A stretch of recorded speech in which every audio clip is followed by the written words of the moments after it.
Sœurs et frères dans le Christ, bonjour et bienvenue à cette méditation en ce 30e dimanche du temps ordinaire. Aujourd'hui, nous écoutons le deuxième miracle dans l'évangile de la guérison d'un aveugle né, Bartimée. C'est le deuxième parce qu'au chapitre 8, il y a le premier à Bethsaïde. Et durant cette guérison, Jésus interdit de parler, de raconter de sa guérison. Alors qu'ici, pratiquement, pendant que la foule veut l'en empêcher, il se lance. Donc, il n'y a plus de risque de mal comprendre le sens de son messianisme, de son être messie. Mais ce qui y a entre la première lecture et l'évangile comme parole commune est cette expression qui ouvre le livre de Jérémie, crier, le peuple crier de joie, et demander au Seigneur, Seigneur, viens nous sauver. En fait, aujourd'hui, le thème que nous trouvons dans les deux lectures est le thème, en fait, de la foi et le thème de la prière. Le cri de foi, c'est le cri qui est commun entre les deux lectures. Le cri de Bartimée, l'aveugle, est un cri de foi. Le cri du peuple d'Israël est un cri de foi. Il est en exil, il vit l'exil, il est dans une forme d'obscurité et il faut qu'il crie. C'est durant l'obscurité qu'il faut crier le plus et non pas quand dans la lumière.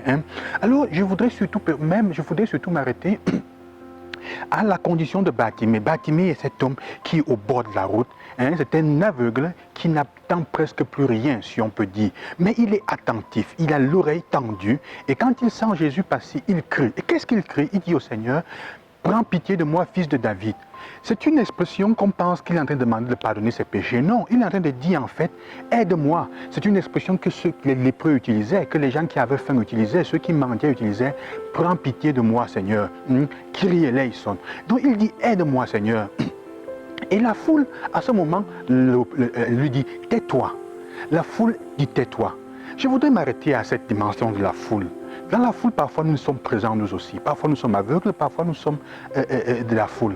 La foule est la manifestation de ces personnes qui se sentent dérangées par la souffrance des autres. Par le cri des souffrances des autres, comme on n'arrive pas à la gérer, on se sent dérangé, troublé. On se sent troublé. Parce qu'on pense qu'on doit toujours résoudre tous les problèmes des personnes. Jésus fera comprendre que ce n'est pas ça.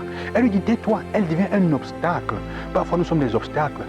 Quand vous êtes dans les moments difficiles et que vous commencez à sentir une possibilité de lumière, là où il y a la vérité, là où il y a votre salut, ce n'est pas tout le monde autour de vous qui va vous aider. Parfois même ceux de qui vous vous attendrez qu'ils vous aident, parce qu'ils sont en train de suivre la même lumière, vont essayer de vous couper les ailes, de vous empêcher d'y aller. Faisons attention. Parfois, c'est nous-mêmes qui empêchons aux autres de voir la lumière, d'y aller. Mais qu'est-ce que fait Bartimée? Il fait ce qu'il faudrait faire. Il crie encore de plus belle.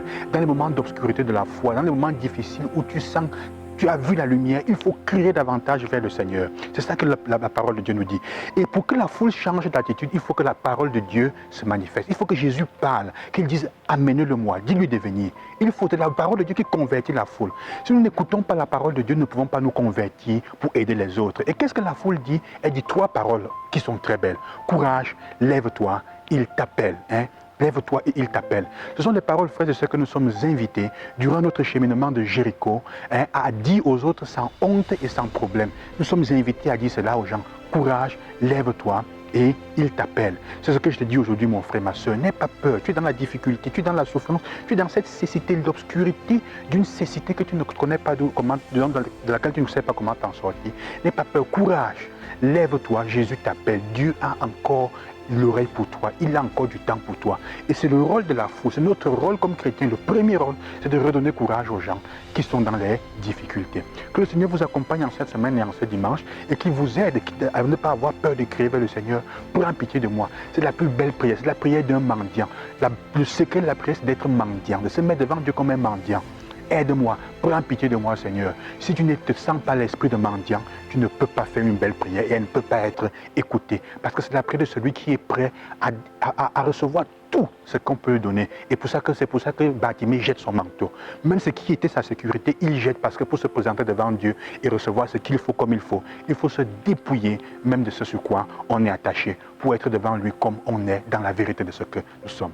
Dieu vous accompagne, qu'il soit avec vous cette semaine. Bonne journée et que le Seigneur vous bénisse.